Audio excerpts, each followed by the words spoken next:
বর্তমানে interim government থাকা অবস্থায় যে সরকারকে আমরা বসিয়েছি, যে সরকারকে এই বিপ্লবীরা বসিয়েছে, আজকে সেই বিপ্লবীদের উপর প্রত্যেকটা জায়গায় হামলা হচ্ছে।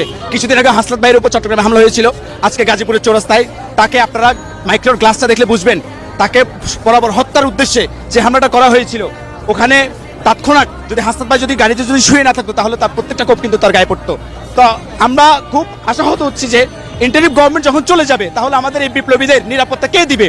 ইন্টারিম গভর্নমেন্ট যে গভর্নমেন্টকে এই বিপ্লবীরা বসিয়েছে সেই বিপ্লবীদের নিরাপত্তা যদি এই গভর্নমেন্ট দিতে না পারে, এই নিরাপত্তা কে দিবে?